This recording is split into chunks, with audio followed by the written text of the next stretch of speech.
Meus amigos, aqui a gente trabalha com informação, viu? Mesmo quando a informação ela não é aquilo que a gente queria, né? Mas fazer o quê? Nunca pensei em ser perfeito, mas vou correr pelo direito.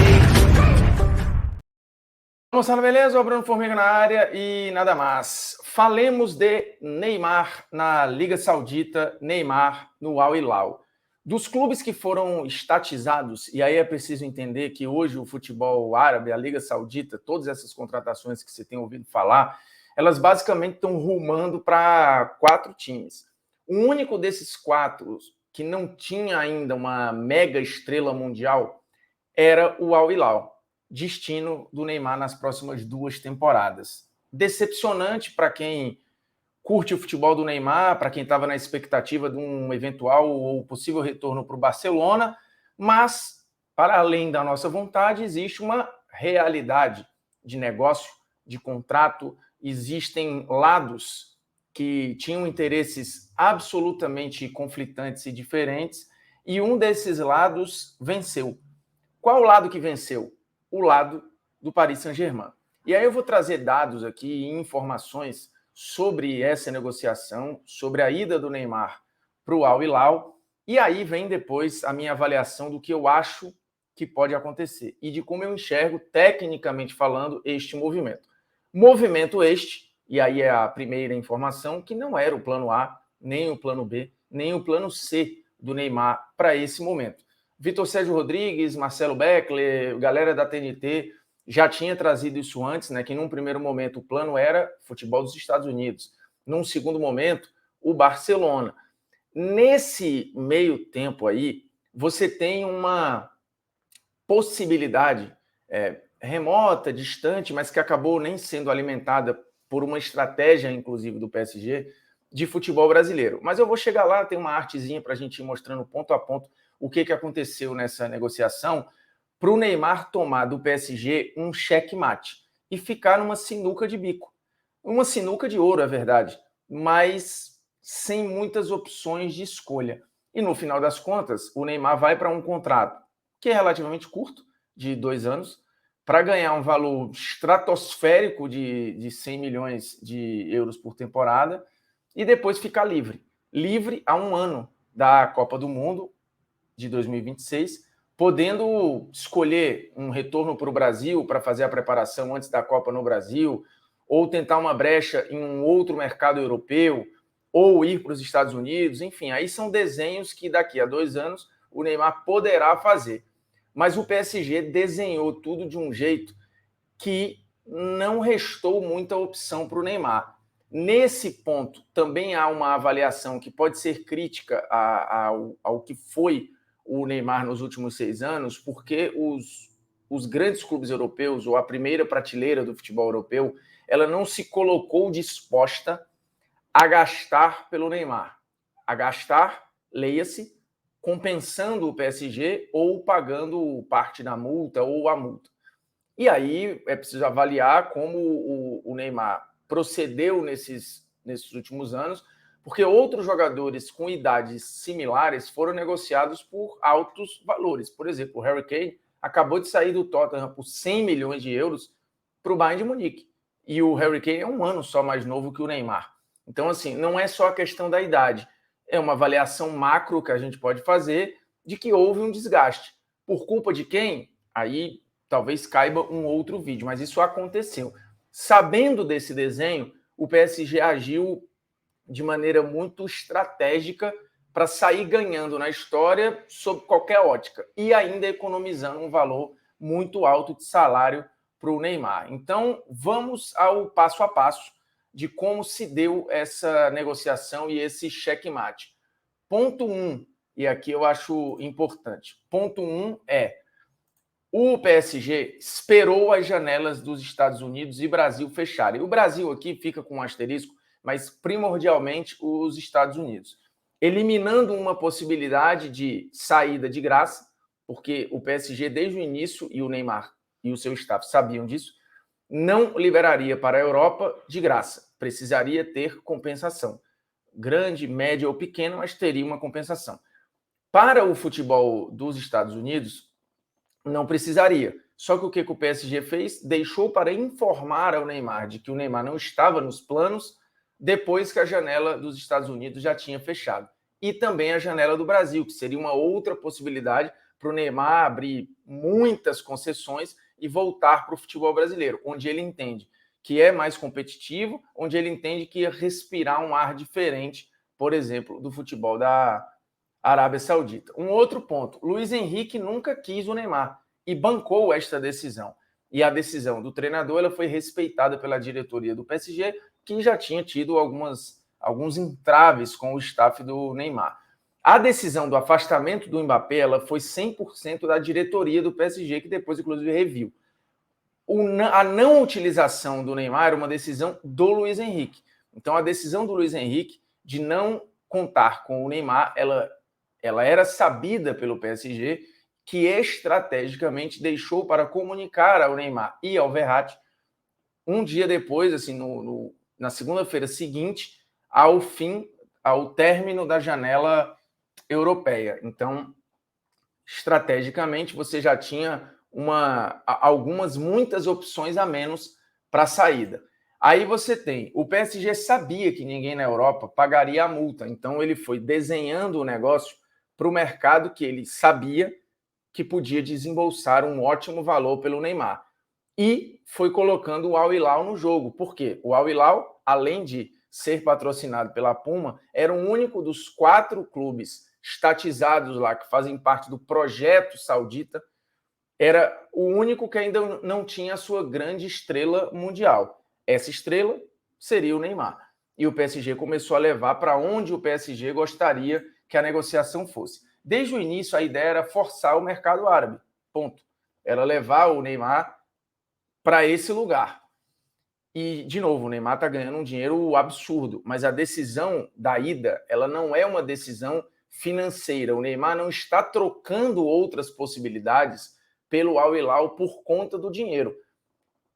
Isso foi sendo toreado, e eu vou chegar lá na frente que poderiam ter outras opções, poderiam, mas dentro de um jogo era arriscar demais, inclusive arriscar ficar parado durante 6 meses, e eu vou explicar por quê. O Xavi não quis o Neymar de forma nenhuma. O PSG também sabia disso. Então, o Barcelona, parte do elenco, parte da diretoria, queria, mas o Xavi sempre foi a resistência. E ainda tinha a questão financeira do PSG. Não liberar o Neymar sem dinheiro e o Barcelona, neste momento, não ter esta grana e nem ter a vontade do seu treinador. Mesmo assim, o Neymar e o seu staff, eles fizeram várias concessões para ir para o Barcelona e abriram mão de praticamente tudo. Assim, o que o Barcelona podia fazer financeiramente era muito pouco perto do que o Neymar, da realidade financeira atual do Neymar. E mesmo assim, foram dados os OKs. Porém, não tinha o ok do PSG para a liberação e não tinha o ok do Xavi. Então, assim, era um grande de um entrave. Isso sem contar, e aí isso contava a favor do PSG no que ele queria, não surgiram outros pretendentes para colocar a mão no bolso e falar, beleza, eu vou bancar não só o salário alto, mesmo negociando, seguiria alto, e vou pagar uma compensação, uma multa ao PSG. Isso não aconteceria e o PSG não queria reforçar um rival direto em briga nenhuma. O Neymar podia forçar e arriscar? Podia, mas tinha grande chance de ficar 6 meses parado. Por que 6 meses parado? Porque a gente está falando de uma próxima janela só para uma eventual negociação, quando o Neymar já teria mais força, com uma multa menor e uma força maior de assinar com outros mercados e de convencer o PSG a sair. Tinham 2 caminhos. Forçar o PSG a negociar de graça com algum clube europeu, e aí ia ter que ir até o final da janela de agosto, podendo perder a possibilidade de futebol árabe, que é uma possibilidade que, repito, não era o plano A, mas que com a remuneração estratosférica e que poderia ser uma zona de conforto nesses 2 anos para se preparar para 2025. E aí você tinha o seguinte cenário. A gente força para o PSG entender que a gente não vai ganhar aqui e é melhor não entrar nessa briga para economizar o salário e liberar, só que o PSG podia dizer não, ele vai ficar aí, e aí ia ficar encostado lá como outros ficaram, recebendo o salário, mas sem jogar. E podia falar, beleza, então eu quero ficar, já que não tem outra equipe, eu vou ficar no PSG porque eu quero ser utilizado. E aí tentar ver se o Luiz Henrique mudaria de ideia, porque o time podia não estar bem, e de repente ele podia reverter a situação e contar com o Neymar. Só que, de novo, tudo era um risco. E aí, num jogo de pôquer, você escolhe ali, né? Ou num jogo de xadrez, você arrisca essa jogada, ou recua, ou fica. Preferiram não arriscar. Preferiram não arriscar e ir para algo palpável que estava na mesa, que era a proposta muito vantajosa do Al Hilal. O Neymar abriu mão de quase tudo pelo Barcelona, eu já citei isso aqui, e o grande erro, para mim, do Neymar nessa história, e do seu staff, na avaliação, foi ativar a cláusula de renovação que há um tempo atrás, que esticou o contrato até 2027. Quando o Neymar sabia da dificuldade de sair do PSG quando ele quisesse. Isso em 2021 aconteceu, o PSG não liberou, ele acabou batendo lá na final da Champions 2021, quase foi campeão, a relação parecia que ia melhorar, talvez até tenha melhorado a ponto dele ativar a cláusula de negociação, que esticou até 2027, mas muita coisa se deteriorou de lá para cá, inclusive a relação dele com o Mbappé, que obviamente já não queria dividir espaço com o Neymar, tanto que, coincidência ou não, o Neymar sai do PSG, no mesmo dia, basicamente, o Mbappé é reintegrado ao elenco e volta a treinar. Não sei se vai renovar como o PSG quer ou se ele vai ser usado nessa temporada para na próxima ser negociado. Não sei como vai ficar, mas é fato que o Neymar sai por uma porta e o Mbappé volta por outra. E aí você tem o Neymar, entendendo esse ambiente, escolheu renovar. E de lá para cá, de novo, deteriorou a relação dele com o Mbappé, a relação do Mbappé com o PSG. O Mbappé cresceu dentro do PSG nesse período, então nessa disputa ele acabou saindo perdendo, os treinadores não funcionaram, esportivamente não foi dada uma resposta, né, do PSG, e o time reviu toda a sua forma, todo o seu eixo futebolístico. Dito isto, contratou um treinador que o Neymar já tinha tido questões lá atrás no Barcelona e que, bancado pela diretoria, resolveu fazer um limpa de ideias dentro do PSG, e dentro desse limpa estavam Neymar e Verratti, por exemplo. O perfil de contratação acabou mudando, então a cláusula ativada de renovação, ela poderia ter sido ótimo, o PSG podia, nesse meio tempo, ter sido campeão da Champions, a coisa ter dado muito certo, o Neymar até ter conseguido acordar uma saída amiga, poderia ter dado excepcionalmente bem com o Messi, Neymar e Mbappé, poderia ter sido um trio histórico. Isso não aconteceu. E aí fortaleceu a carta branca dada ao Luiz Henrique para, nesse momento, fazer um limpa e usar algumas peças como bode expiatório para falar, olha, estamos aqui limpando aqueles que não estão alinhados com o projeto do PSG, quando, na verdade, o PSG nem projeto tem, né? E aí acabou sobrando para Neymar e para Verratti. O Neymar acaba indo para o Al Hilal como uma situação de... assim, era o que tinha para hoje, né? E no final das contas é meio isso, assim, o PSG deixou o Neymar numa sinuca de bico, de novo, uma sinuca de bico de ouro, uma sinuca de bico muito bem remunerada, mais uma sinuca de bico, assim, acabou faltando opção para o Neymar. E a Liga Saudita agradece. Por falar nisso, eu vou já analisar tecnicamente essa mudança aqui, porque eu acho que o Neymar é um caso para se lamentar mais do que os outros.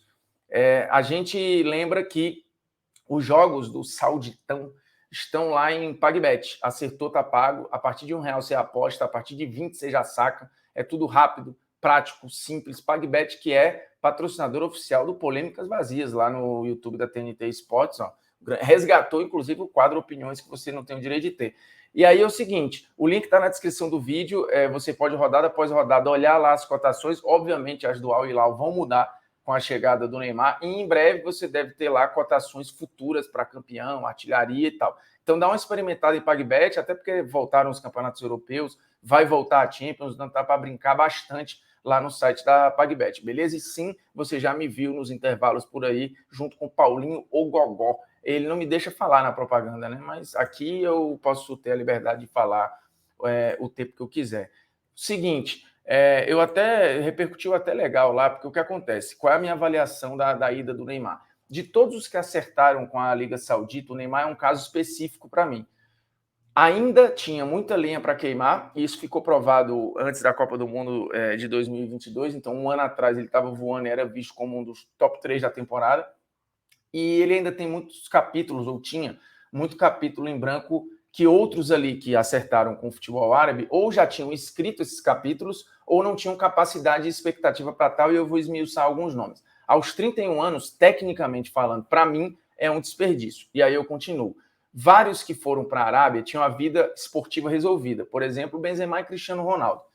Outros atingiram o auge e preferiram garantir. Por exemplo, o Mendy, por exemplo, o Mané. Talvez esses tenham atingido o auge e tenham entendido que era bom uma garantia ali. E foram. E acho que casa com o próximo tópico, que é outros sabem que tem menos a provar e a atingir, mesmo com pouca idade, ou com menos idade. Casos aí do Milinkovic-Savic, do Rubem Neves, por exemplo. Talvez o Mahrez também. Então, esses caras têm um perfil diferente. O Neymar, ele tinha uma idade ok, uma expectativa lá atrás de melhor do mundo, que poderia ser renovada dependendo do lugar onde ele estivesse competindo, um talento que é superior ao de todos esses aí, talvez a exceção do Cristiano Ronaldo. Então é um desenho muito específico, porque uma galera que foi para lá ou foi tendo um tamanho enorme e já estava ok, ou não tinha perspectivas de atingir o tamanho que o Neymar um dia atingiu ou foi falado sobre. Então eu entendo o contexto, que já tinha sido inclusive explicado pelo Beckley e o Vitor Sérgio, e eu trouxe mais detalhes aqui sobre essa sinuca de bico. O negócio acabou deixando o staff do Neymar numa situação de escolha, ou tentar cozinhar o PSG para arriscar tudo no final do mês, que eu já disse aqui, eles escolheram não fazer. De qualquer forma, é de se lamentar o destino final. E é de se lamentar porque esportivamente é um passo atrás, e é óbvio esse passo atrás, por melhor que se torne a Liga Saudita, e acho que a perspectiva é dessa temporada para frente um outro olhar.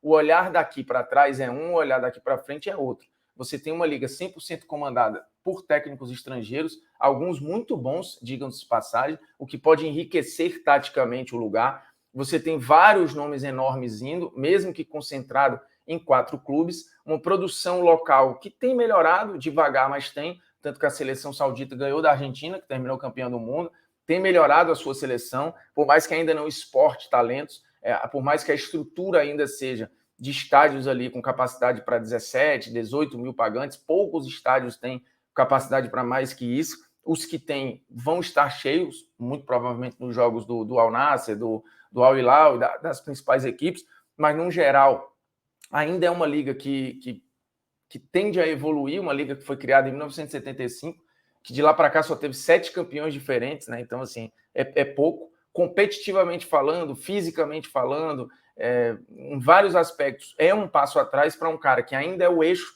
da seleção brasileira, que ainda tem idade e bola para jogar a próxima Copa do Mundo. Então, o nosso principal nome, ele recua do ponto de vista competitivo para, de repente, daqui a 2 anos, em 2025, dar outro passo para frente. Onde seria esse passo? Não dá para saber. Existe uma possibilidade de retorno ao Brasil antes da Copa de 2026? Acho que existe. Acho, inclusive, que seria ótimo que ele fizesse a preparação aqui. Pode ter um retorno para a Europa? Pode, não sei em que nível e por qual brecha, mas com 33 anos dá para fazer.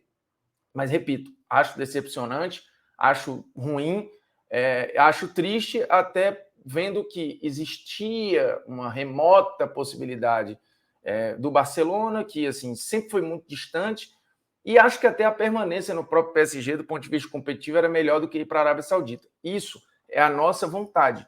Racionalmente falando, entendendo os bastidores do negócio, ficou muito difícil. Assim, o PSG fez todos os desenhos para forçar a saída e forçar a saída para onde o PSG queria. Então, assim, se tem um vencedor nessa história, é o PSG e, obviamente, o Al Hilal, que ganha um reforço estratosférico absurdo, um talento gigantesco. Agora é aguardar para ver como isso vai se desenrolar no campo, né? O que o campo vai dizer, como o Neymar vai chegar lá.